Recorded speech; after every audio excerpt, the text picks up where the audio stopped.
এখানে সংঘাত হবে, সংঘাত ফেরাবো এই জন্য আসে না। সংঘাত হওয়ার তো কোনো লক্ষণই নাই, বিগত 60 বছর হয় নাই, আজকে কেন হবে? আজকে কারা করবে?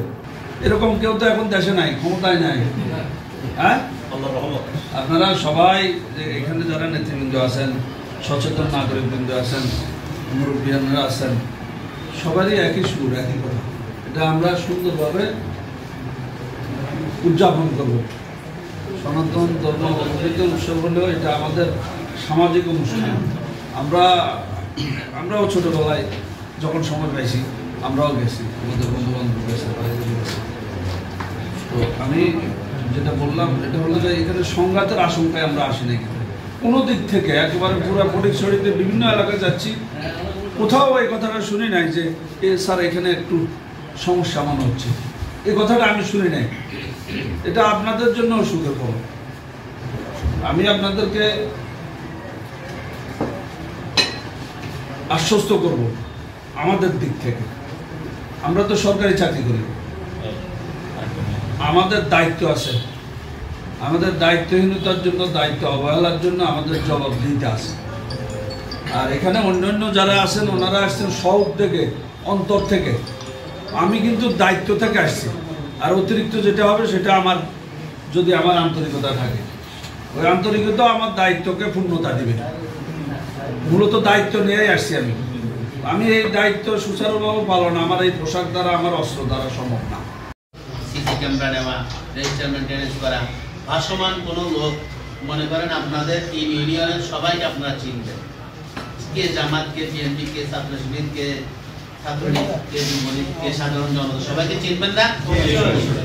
কিন্তু ভাসমান কোনো লোক যদি অনাকাঙ্ক্ষিতভাবে এখানে আসে, মনে করেন লোহাগড়া থেকে আসলো, নোয়াখালী থেকে আসলো, কুমিল্লা থেকে আসলো, কেন আসলো, কি জন্য আসলো, অবশ্যই প্রশ্নবিদ্ধ। পাগলের বেশি আসলো, সে পাগল। ঘটনা ঘটলে কয় আমি মানসিক প্রতিবন্ধী, আসার আগে তো আমি মানসিক প্রতিবন্ধী, ধরা গেলে তো আমি মানসিক প্রতিবন্ধী, কেন আসলো সে এখানে মানসিক প্রতিবন্ধী? এই জিনিসগুলো আমাদেরকে খেয়াল রাখতে হবে, বিশেষ করে গুজব ঠেকাতে হবে। এবং ভাসমান লোকগুলার দিক নির্দেশনাগুলো আমরা যেভাবে দিয়েছি, ইউনিয়ন অফিস থেকে দেওয়া হয়েছে, সেভাবে আপনারা এগুলা আপনাদের স্বেচ্ছাসেবকদের মাধ্যমে ওদেরকে পুলিশ কন্ট্রোল রুম থাকবে প্রতিটা পূজা মণ্ডপে, এই পূজা আমরা পুলিশ কন্ট্রোল রুমে বসায় রাখবেন। আমরা ইনভেস্টিগেশন করবো যে আসলে সে কি মানসিক বিকারগ্রস্ত, না কি কোনো উদ্দেশ্যমূলক দরবেশ সাজিয়ে এখানে আসি গুজবের কারণ, গুজব ছড়াইয়া আমাদেরকে আতঙ্ক করার জন্য, হিন্দু ভাইদের মনোবল ভেঙে দেওয়ার জন্য, বা কারণ অন্য কোনো মহলের দৃষ্টি আকর্ষণের জন্য, কোনো অভিনয় করার জন্য এখানে আসলেও কিনা, এদিকে আমাদের সচেতন থাকতে হবে। আর কোনো দুষ্কৃতিকারী এখানে স্থান পাবে না।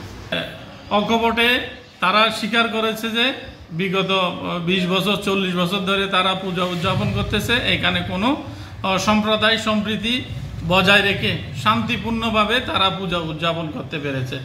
এই বছরও তার নিয়ে আমাদের এখানে জামাত, বিএনপি এবং অন্যান্য রাজনৈতিক নেতৃবৃন্দ এখানে উপস্থিত ছিলেন। সবাই তাদের সহযোগিতার হাত বাড়িয়ে দিবেন প্রতিশ্রুতি দিয়েছেন।